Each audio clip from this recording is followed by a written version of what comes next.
Request రేపు మళ్ళీ CM sir రేపు కదా ఎల్లుండి తీసుకోండి అపాయింట్మెంట్ ఇప్పించండి. అపాయింట్మెంట్ ఎందుకు ఇప్పించలేదు? ఓకే ఒకటే విషయం మీ సమస్యలు ఏమున్నాయో ఒక డ్రాఫ్ట్ తయారు చేసుకోండి.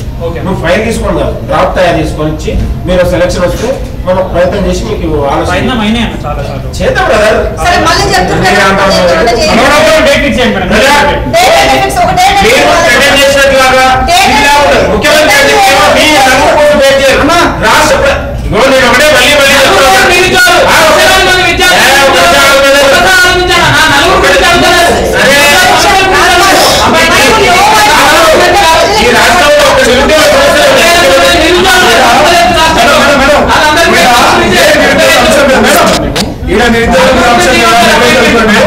నీకు టైం చెప్తే రావడానికి ఏ సమస్య రాష్ట్రంలో కలవచ్చు. ఎందుకంటే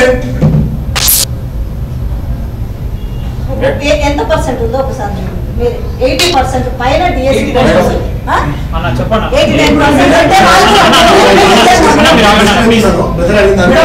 చెప్తున్నాడు. సీఎం పర్మిషన్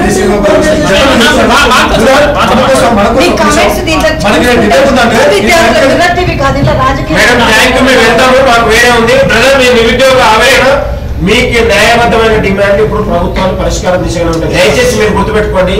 మీరు రాజకీయ ఉచ్చులు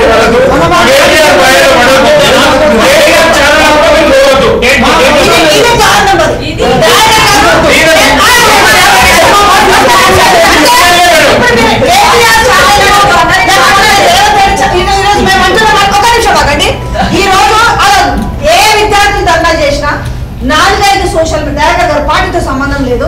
నేను గతంలో కాంగ్రెస్ కూడా కవర్ చేశాను, నాకు ముద్ర కూడా వేశాను. అప్పుడు వేశాను ఎంఐ విజయారెడ్డి కాంగ్రెస్ క్యాండిడేట్ కాంగ్రెస్ ముద్ర వేశాను. అది కాదు, ఈ రోజు 3-4 ఛానళ్లు తప్ప ఎవరండి ఏ ఒక్క మెయిన్ స్ట్రీమ్ మీడియా వచ్చి కవర్ చేస్తుంది చెప్పండి. ఇప్పుడు ఎవరైనా 4-5 ఛానల్ కవర్ చేస్తే ఆ కేటీఆర్ అనే ముద్ర వేసే సమస్య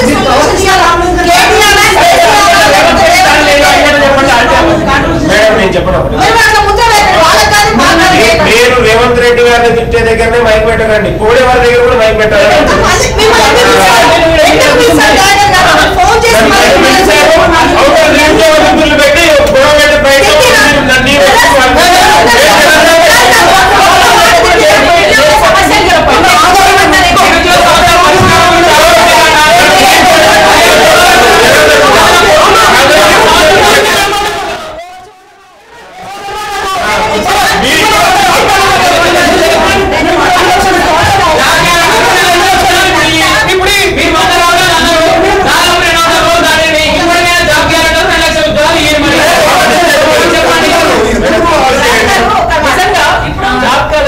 మాట్లాడితే ఇచ్చిన డేట్ లో నోటిఫికేషన్ ఇచ్చారు కదా, చెప్పండి ఒకసారి. తెలంగాణ రాష్ట్రంలో మొత్తం అది కూడా రైతు రుణమాఫీ లెక్క ఆర్డర్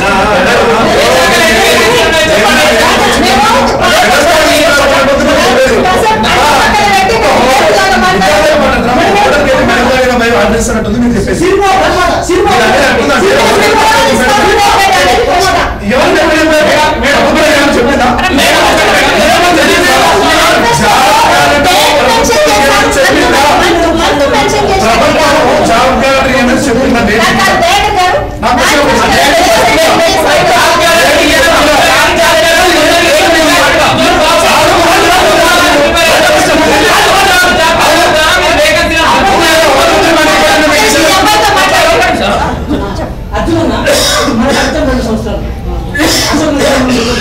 క్యాంపస్ లో ఉన్నాను, అసెంబ్లీలో ఉన్నాను. సరే చాలా మూమెంట్ లో మనం ఉన్నాం.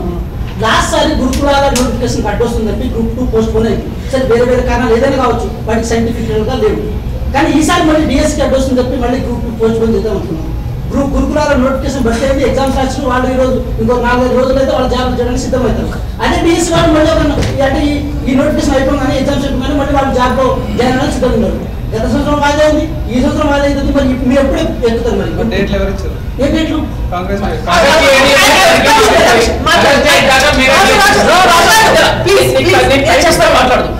మేడం ఒక విషయం అంటే ఒక ఎగ్జామ్ చేసినప్పుడు ఒక ఎగ్జామ్ కి ఇంకో ఎగ్జామ్ కి ఓవర్లాప్ జరుగుతున్నప్పుడు ఆటోమేటిక్ గా ఓవర్లాప్ జరగకూడదనే కదా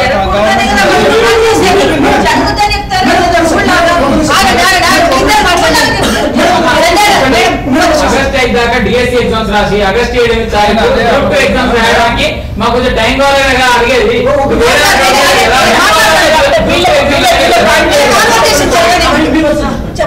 మేడం అసలు డిఎస్సి ఎగ్జామ్ పెట్టేది 18 జూలై నుంచి August 7th 8th August group 2 అంటే డిఎస్సి వాళ్ళు గ్రూప్ రాయద్దా? దాని అర్థం అదే కదా మేడం. అంటే ఇప్పుడు డిఎస్సి డిఎస్సి రాసే వాళ్ళు గ్రూప్ అసలు గవర్నమెంట్ సెక్టార్లో గవర్నమెంట్ జాబ్స్ ఉన్నవే అసలు గవర్నమెంట్ సర్వీస్ టీచరే కానీ గ్రూప్లే కానీ గ్రూప్ 2 కానీ 1A కానీ 4A కానీ ఏదైనా అన్ని కలిపితే మొత్తంలో 30-40 lakhs అన్ఎంప్లాయ్మెంట్ సెక్టార్లో 1% ఉంటుంది. ఆ 1% కూడా ఇట్లా ఓవర్లాప్ చేస్తే మరి ఎవరు రాయాలి, ఎట్లా రాయాలి మేడం?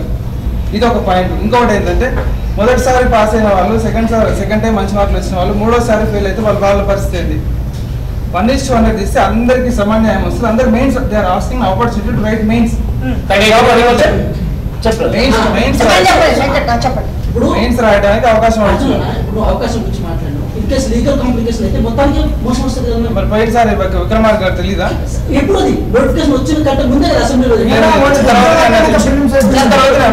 జీవో ఇచ్చిన రోజు మీరు పెట్టించున్నారు కదా. అరే జీవో చేంజ్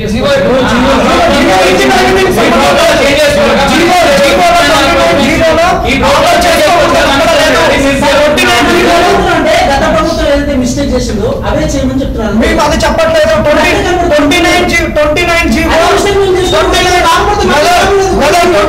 29 జీవో నోటిఫికేషన్ ఉన్న 18 పేరాను నల్లా చేయట్లేదు. దాని ఉన్న పవర్స్ తగ్గట్లేదు.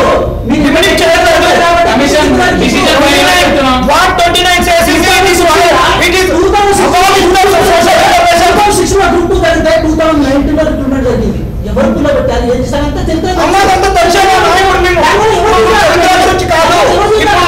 వర్తమానం గురించి అడుగుతున్నాము. 29 జీవోలో నీకు 100 ఇవ్వడం ఎక్కడా లేదు. 29 1:100 రూల్ అంటే మీకు ఏమని చెప్పండి. మాకు ఎంత అవసరం లేదని చెప్పండి. ఇవ్వడానికి వెసులుబాటు ఉంది. ఇప్పుడు మాకు ఇంకా ఇలాంటి సామాజిక పరిస్థితులు మరి 55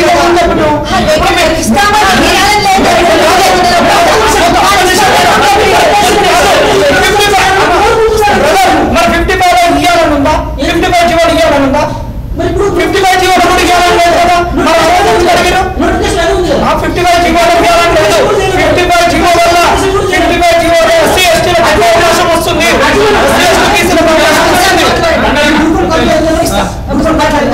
అదే రూపం క్వాలిఫై అయిన వాళ్ళు చాలా మంది లైబ్రరీలో చదువుకుంటున్నారు. మేమేమంటున్నాం చాలా సీరియస్ ఆస్పెక్ట్ చదువుకుంటారు. డిఎస్సి వాళ్ళు మొన్నటి రోజు బయటకు వచ్చి వాళ్ళు కూడా సోషల్ మీడియాలో తప్ప బయటకు వచ్చే పొజిషన్ లేదు.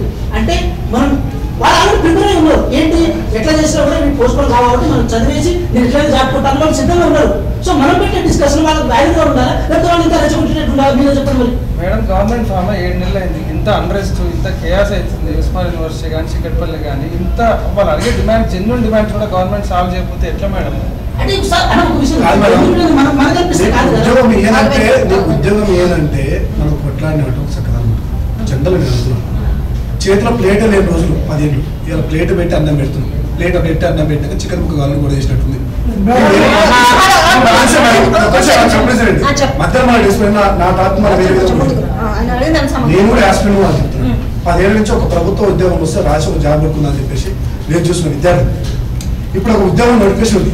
దానికి ప్రిపేర్ అయ్యి జాబ్ కొనుక్కునేటోళ్ళు వేలాది 10 లక్షల మంది ఇదే చెప్పినటువంటి ఆర్టీసీ ఉస్మాన్ యూనివర్సిటీలో లైబ్రరీలో ల్యాండ్స్కేప్ చెట్ల కింద కూర్చొని చదువుతారు. ఏ ఒక్కరు రోడ్డు మీద రావట్లేదు. వచ్చిన అతి తక్కువ మందిలో వాళ్ళ ఆవేదనని వాళ్ళ డిమాండ్స్ కూడా ప్రభుత్వం పరిధిలో తీసుకొని ప్రతి ఒక్కరిని కూడా ప్రభుత్వం పరిధిలో తీసుకొని వాళ్ళకి న్యాయం చేయాలనే ఆలోచనలో ప్రభుత్వం ఉన్నది. దాని దగ్గరనే ప్రభుత్వం ముందుకు పోతుంది కాబట్టి డిఎస్ ఎగ్జామ్ కండక్ట్ చేస్తుంది. ఆల్ టికెట్ వచ్చినాయి. గ్రూప్ 2 గ్రూప్ 3 విషయంలో కూడా ప్రభుత్వం సుభాషణ చేసి ఒక నిర్ణయానికి వస్తుంది అతి త్వరలో. దీని వల్ల మీరు బయటకు వచ్చి గొడవ చేయడం వల్ల నిజంగా చదువుకున్న విద్యార్థులు నష్టపోతారు. ఇది ప్రభుత్వం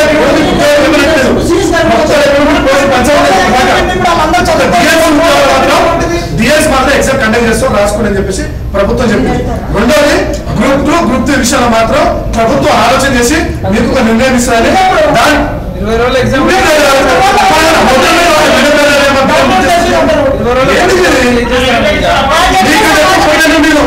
అర్థమే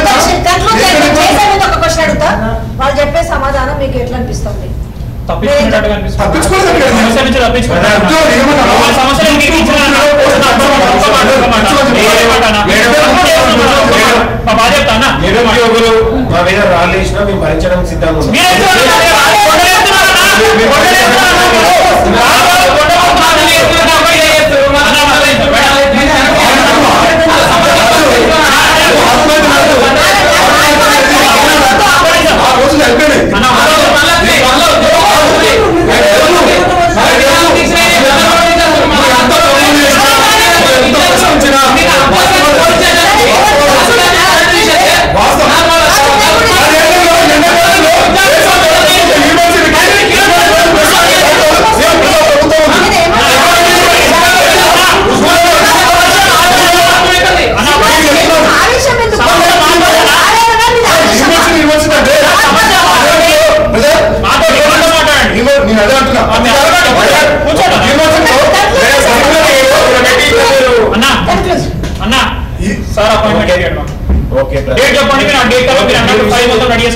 లాస్ట్ కంక్లూజన్ ఇస్తాను.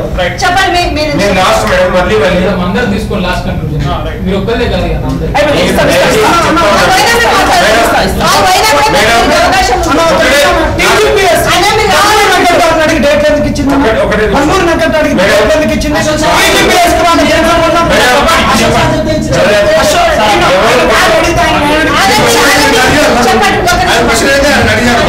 రాష్ట్ర ప్రభుత్వం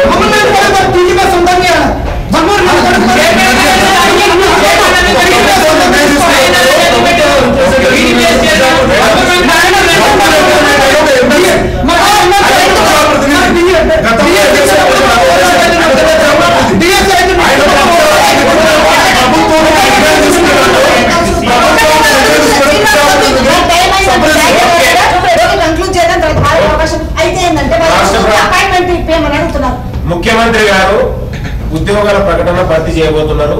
కొంతమంది మా మీద రాళ్ళేసినా లేకపోతే ఇంకేది చేసినా భరించడానికి మీ సిద్ధంగా ఉన్నాం. ఎందుకంటే నిరుద్యోగులకు ఒక మంచి ఇవ్వాలి, నిరుద్యోగులకు ఒక మంచి భవిష్యత్తు ఇవ్వాలి. భవిష్యత్తులో జాబ్ క్యాలెండర్ వస్తా ఉంది. ఈ ఖాళీలు మీరు అన్నటువంటి డిమాండ్లన్నింటి కూడా జాబ్ క్యాలెండర్ దాన్ని భర్తీ చేయబోతా ఉంది. దయచేసి ఈ కుట్ర రాజకీయాల్లో నిరుద్యోగులు బలి కావద్దు. మేము కొన్ని బాధ కావచ్చు, కొంత ఇబ్బంది పడవచ్చు, అయినా కూడా ప్రభుత్వం ముందుకెళ్లాలనే ఆలోచనతో ముఖ్యమంత్రి గారు చాలా కరాఖండిగా ఇప్పుడు చెప్పారు, మొన్న చెప్పారు, ఇంకా చెప్తారు. దయచేసి ఈ పరీక్షలు ఇంకా జరుగుతాయి. మీరందరూ కూడా కోఆపరేట్ చేయాలి. తెలంగాణ నిరుద్యోగులు 1,00,000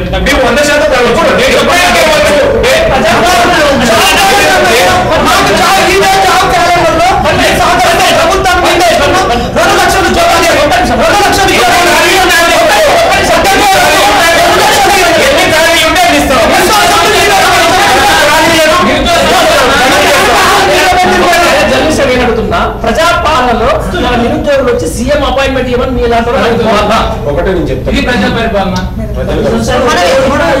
కేసీఆర్ లాగా పాలన